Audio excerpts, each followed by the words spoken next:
Yeah. Yeah. Yeah. Yeah. Yeah. Step into the bayou where the chatter gets wild. Truth served fresh with a wink and a smile. From gators to gumbo, it's a party. Let's sing. Welcome to the show. It's Bada Bing. We got flavors of the South with a 90s vibe. Stories roll deep and the beats arrive. Grab a seat, feel the heat, let the good times flow. It's the Bayou Jammin', ready, set, go. Bada Bing Bayou, the stories unfold. Where the swamp's alive and the truth is bold. Tune in, lean in, the vibe's so dope. Bayou beats in your ear, we the crew you'll quote. Ciao a tutti. Or as we say in Louisiana, hey y'all. My name is Patrick Ross Campisi, And I'm Lawrence Joseph Ingraffia. and you are listening to The Bada Bing Bayou podcast. Lawrence. This is a special, not only a special episode, but a special beginning to a series that we're going to have celebrating Italian American Heritage Month. That's right, Patrick. For those of you out there that do not know, October is Italian American Heritage Month, Yes, it is. which is only fitting because if you know, the one of the most major, probably the national holiday that would come to mind regarding Italians and their contributions would be Columbus Day. Yes. Which happens to be in October. Happens to be in October, and also happens, the origins of it happen to take place in none other but New Orleans, Louisiana. That's right. New Orleans was the genesis, if you will, for Columbus Day. It was the beginning of the movement to have Columbus Day recognized as a national holiday. Yeah. So we're going to dive into that as to why we have Columbus Day, the history behind really the immigration, Yes. the beginning of Sicilian Americans, Italian Americans here in America, and then where we come from since then. There's might be some hot takes in here, some stuff that maybe people do know, and some stuff that people don't know, especially from our sources, aka Charles Marsala. That's right. Who is very learned, has very educated on this topic, and has really educated us a lot on the stuff we're going to talk about today. No, he has. He's provided us with tons of great material. Like you said, very learned, very generous with all this information that he's compiled. So he's a gentleman and a scholar in every sense of the word. Exactly. Charles. Shout out Charles. Shout out to Charles. So what better place to start than from the beginning? That's right. So I think the best place to start in this story, this timeline, really is like the Civil War in America. That's right. And then the Risorgimento in Italy. Yes, Italian unification. So you had two confluent events that at the time no one probably would have known that they would have been related whatsoever. But yes, you have the Civil War in America. You have Sherman's march to the South, right? Mm-hmm. So they just make their way into the South. They burn down all these plantations. Some plantations were saved because the U.S. government said, we're going to seize these, and these are going to be property of the United States of America. But a lot of these plantations were burned down. A lot of the farms were all burned. And so, a lot of these people, they lost their jobs, they lost their livelihood. And obviously, with the Emancipation Proclamation, slavery was abolished, and slaves were freed. Well, what happened? If you happen to be a wealthy landowner in the South at that time, you didn't have a labor force anymore, right? And that's important because at the same time, what's going on in Italy is you have Giuseppe Garibaldi, and the Garibaldi Guard, and this is the unification that nobody really wanted because at the time Italy was a bunch of city-states, and then there were also a bunch of kingdoms. Perhaps the most famous of those kingdoms would have been the Kingdom of the Two Sicilies. Yeah. And so there was this idea, Victor Emmanuel and Garibaldi had this idea that we're going to unify the Italian peninsula rather than have a bunch of city-states and little kingdoms. So you have Garibaldi, who sails from Genoa, I believe, and makes his way down the Italian coast. In fact, the two ships that Garibaldi brought down with him, they were spotted off the coast of Naples, but the Neapolitans, I guess, just did not worry about it, which then allowed Garibaldi to go to Sicily. Because here's the thing, in case you didn't know this. If you control Sicily, you control the Mediterranean. Mm-hmm. Not only that, but at the time, a lot of these nations and these kingdoms in northern Italy were broke as all get out. Yeah. They didn't have money. You know who had tons of gold? Kingdom of the Two Sicilies. Yeah. There was more gold in the Bank of Palermo prior to Risorgimento than I believe there was in any of the other northern states in Italy. Mm-hmm. And the Vatican's excluded from this because it's the Vatican. But yeah, so Garibaldi goes down there. He takes Sicily. Italian unification is underway. They raid the banks in southern Italy between Palermo and Naples and probably anywhere else. And so now the southern Italian economy is kind of in a free fall. Yeah. You know, there's no currency to back anything. They're drained of all their currency. So conditions steadily got worse in the South. People got poorer and poorer and poorer.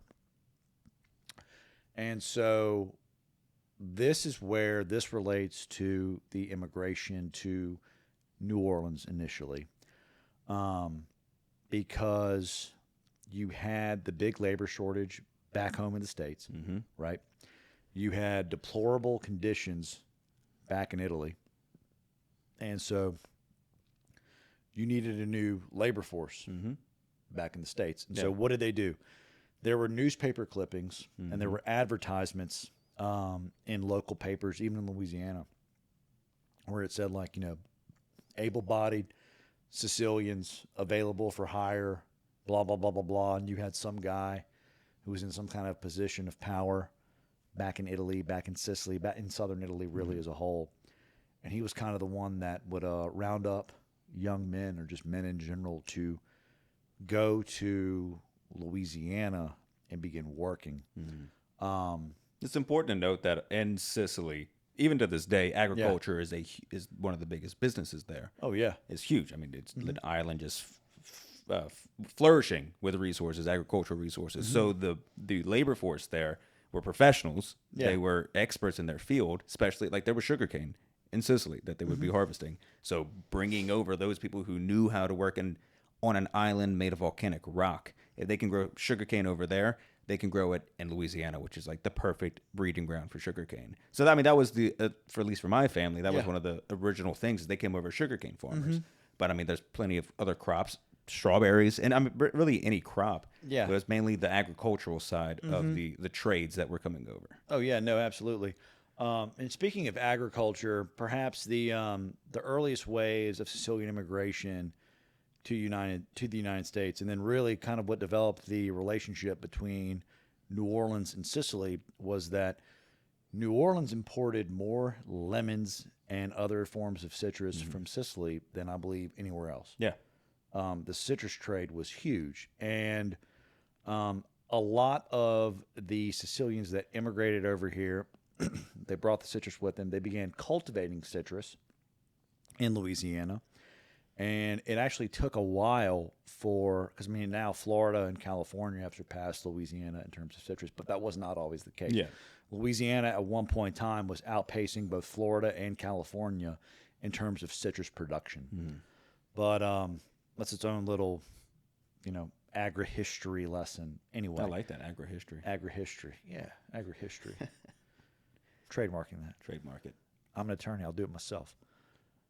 That's a threat. It's a guarantee. Oh, okay.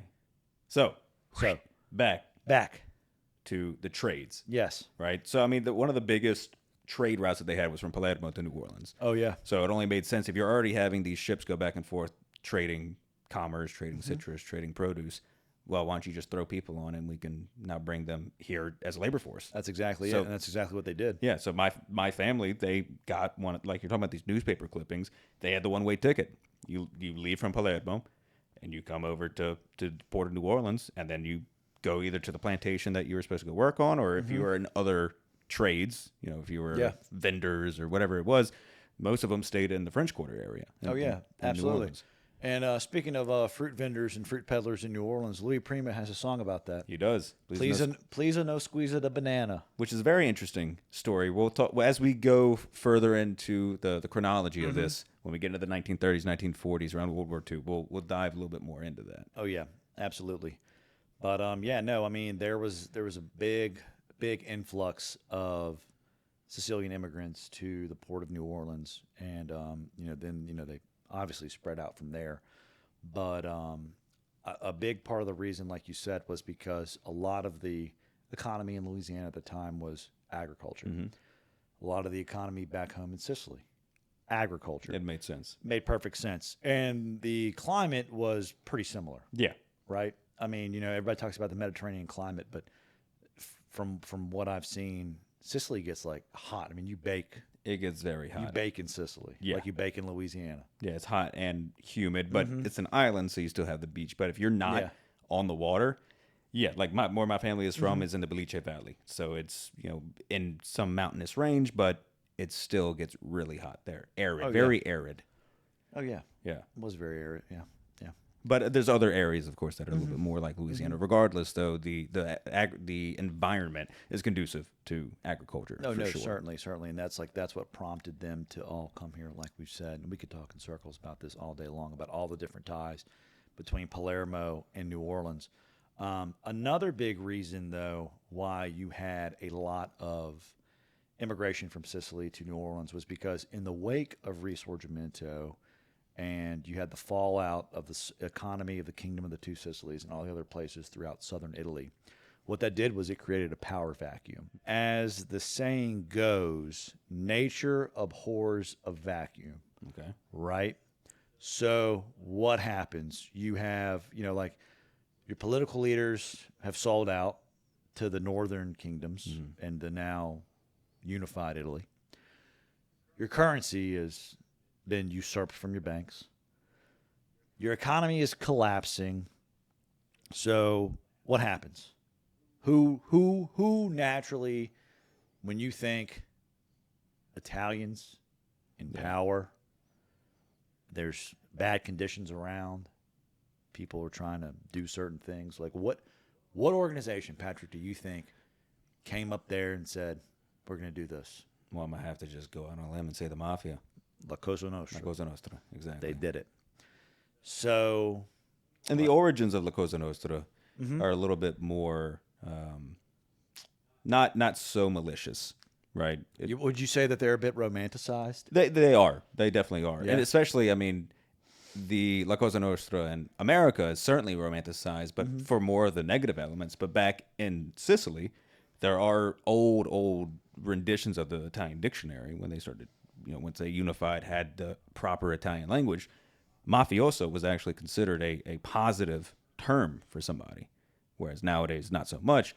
But it was romanticized, and because of course it's it goes across the board. There's different takes as to what the origins of La Cosa Nostra was, but one of them from the Five Families by Selwyn Rabb, great book. He's just very educated in this specific topic. He talks about how the mafia came about as a way to protect the people of their towns from the outsiders. At the time, it was the French who were the soldiers. The Bourbons. Exactly. When they were ruling over Sicily, it was to protect their own people and to keep the outsiders out because the outsiders were pillaging and amongst many other atrocities they were committing to the people. Yeah. So they protect themselves. But of course, power begets power, and over time, they start turning to more malicious intents. Yeah, what do they say? Power corrupts. Yeah, Absolute power corrupts absolutely. Exactly. There you have it. Yeah. So, the mafia started creating more problems for the people in Sicily. So you compound the fact of them being impoverished with this threat now of you have no money, and the little money that you may have now you got to pay to somebody kick else. up. Yeah. Yeah. So a lot of people were escaping that, and what the only opportunity they couldn't really go into northern Italy because just like in and it's not so much today, but there was always the way that those in North America, like Yes. North and Mason-Dixon line, looked down upon those in south of Mason-Dixon line. That's right. It's the same thing in Italy. And yeah. even to this day, there's still some tension between the two. Oh, there is. But being a Southern Italian, south of Mezzogiorno and from Sicily, especially Sicilians, Oh, yeah. you were looked down upon. Oh, yeah, we were like the dirty ones. Exactly. They were like, oh, they're dirty, they're swarthy, they're greasy, et cetera, et cetera. So at that point, the only option for you is to get on a boat and go to whatever is better, right? So like for those who go back, I experienced this myself when I went back to where my family is from. When I first landed in Palermo, it was like a spiritual experience, being on the same ground. Did you cry? I did not. No, I did not. But I definitely felt a lot of emotions. But landing, stepping out on the tarmac, looking up at the giant mountain that they've got right outside the Palermo airport, it's just you have this connection, spiritual connection to the land that your family is from. And so you're looking around, you see how beautiful it is, and you're like, how could anybody leave this? This is paradise. But you have to put yourself into the conditions they were in, and for my family in 1890. And even so, they were in Poggioreale around 1860, so 30 years of dealing with all of their wealth being taken away and all of their resources being taken, and then compounding that again with the mafia. That's like, we have to get out of here. Yeah. So that was the only option they really had, and they left their family, because they couldn't bring everybody. Oh, So right. they left their family, and they never came back. I mean, they might have written letters. We don't have any copies of that. That would be awesome to see, That but would be cool. they left their family and hoped that they could come back in the future, maybe send money to them, but that was the risk you had to take for a better future for your family. Oh, yeah, absolutely. Yeah. I mean, yeah. Which is important. So the 1890s, I think it's about like 1885, right to like 1910 was like the huge influx of Italians and Sicilians into America. But it's important to note that there were, of course, Italians and Sicilians in America prior to this. That's right. There were. So in the early 1800s, we talked about this in a previous episode, Thomas Jefferson brought over a band of Sicilian That's right. musicians to start the first Marine band. That's right. It was led by Sicilian musicians, with the youngest being 14, an active military member of the U.S. military, Marines. So you have them, and then during the Civil War, you mentioned the North was coming in, and they were taking over, either burning down the plantations or taking them for themselves. That's right. In New Orleans, whenever the North was coming in onto New Orleans, the Southern generals left. So there was no police, there was no military protection. So during that time, Oh, I know where you're going with this, and I love it. the Bersaglieri, they were from Sardinia. They were in South Louisiana. I think they were there for, I have to go ask Charles for why they were there, but the Bersaglieri was in South Louisiana and New Orleans. And for like the few days that there was no police, there was no military to protect it, they actually kept the city of New Orleans from burning. During the Great Fire in 63, 64, Yes. they prevented the city of New Orleans from actually burning down fully. Like the French Quarter, they protected that. So Italians have been in this country for many centuries, but really the biggest influx of them was in like the late 1800s. Now, correct me if I'm wrong, Patrick, but was it not Garibaldi who sent Italian troops to the southern United States? I believe he did. Okay. Yeah. I thought that. But if you know that for a fact out there, please fact check me. I would really like to know that. I believe he did. He was very involved with. Oh yeah. No, certainly. Yeah, I believe. I think he actually might have even come over here. Of course, we're just hypothesizing, but that could be the case. Yeah. No. Right. But yeah. No. You had the Fighting Tigers. Fighting Tigers, yeah, exactly. The Fighting Tigers. I mean, they were. It was a mix of all different types of cultures that were represented as the Fighting Tigers, which was a famous Civil War unit. Which, if you are in Louisiana, you might know of Louisiana State University and the LSU Fighting Tigers. Mm-hmm. So there's a little bit of inspiration there for the old war school. So imagine, like, I'm gonna use your family came in what 1910 or 1890s. Early 1900s. Okay, so imagine 1890. You just get off a boat you've been on for multiple weeks with whatever family you have, the chest that you brought over. Oh, yeah. Whatever's in that is all you have. You get at the port, you speak not a lick of English. You only know your language. That's right. You get off, and then you just have to figure it out. You have no place Yeah. to stay. You have to figure out if you are going to the plantation, how do you get there? Wherever your work is, you have to find work. Imagine putting yourself in that scenario. Oh yeah. That's a tough, very tough thing That's to. a very tough situation to be in. And luckily, they have in New Orleans the monument to the immigrant, which really very clearly depicts that. But what a lot of those Italians and Sicilians did is they obviously went to their own people who they could communicate with. A lot of them settled in the French Quarter. That's right. Which at that time actually became known as Little Palermo. That's right. There were macaroni factories like every 2 blocks in the French Quarter. In fact, and we love a fun fact. We do love fun Do we facts. love fun Man, facts, we haven't brought Patrick? fun facts out in a while. I know. Well, we're going to give you a fun fact. Are you Let's ready for hear the it. fun fact? This is the fun fact. Do we know the food company Progresso? I'm familiar with it. Well, yeah, I'm familiar with it. Are you familiar with it out there in the audience? Because if you're not, you should be. You probably had some of their soups. You should know that there's a live studio audience of 300 people back there. That's he's talking right. to. There are. And anyways, Progresso Foods started in none other than New Orleans, Louisiana. What's really cool is you can walk through the French Quarter now and you'll still see the red, white, and green buildings. Oh, which yeah, I love. dude. The old pasta factories. I know. Yeah. That's cool. So That's cool. going back to our friend Charles, he's going to get a lot of shout outs in this because Mm-hmm. he's the Italian American historian of Louisiana, I would say. Certainly. He has an app called NOLA Outsider Tours, or NOLA Tours, and in that app he has is for free. This one tour is of Little Palermo. That's and it's right. all we did like maybe 8 out of 60 plus different hot spots, and just in the French Quarter of Italian significance. Mm-hmm. One of them being Progresso. That's Soup right. Factory. That's right. Yeah. So you had a bunch of, and look, here's the thing too. When we say Italian immigrants, and we're talking about immigration to Louisiana, as Judge Russo said when we sat down with him, we're primarily talking about Sicilian immigrants because we dominate the landscape down here. Yeah. I mean, that's just a fact. But yeah, so you had tons of Sicilian immigrants settling in the French Quarter. They were getting their feet under them. There were Sicilians that were already there. They were starting businesses. They were starting factories. They all worked the docks. The Sicilians, because Sicily's an island, right? Yeah. So you have ports all over the coast of Sicily. So they're working the docks. They're in the French Quarter, the Little Palermo, and they made it their own. I want to put a pin on the docks because I want to come back to that. But sticking with like the innovation and the food, because when you think about New Orleans, you think food. You think about Italian culture, you think food. One of the great staples, Italian American staples, Sicilian staples of New Orleans is the muffaletta. That's right. The muff. Muffaletta, moof, whatever you want to call it. I say muff. Muff, yeah, whatever you want to call it. love muff. It is uniquely New Orleans. It is. And there's certain things that you have to have in the have muff to have for it to them. be A muff. considered a true muff. That's right. Lawrence loves muffs. I love muffs. A good muff. Okay.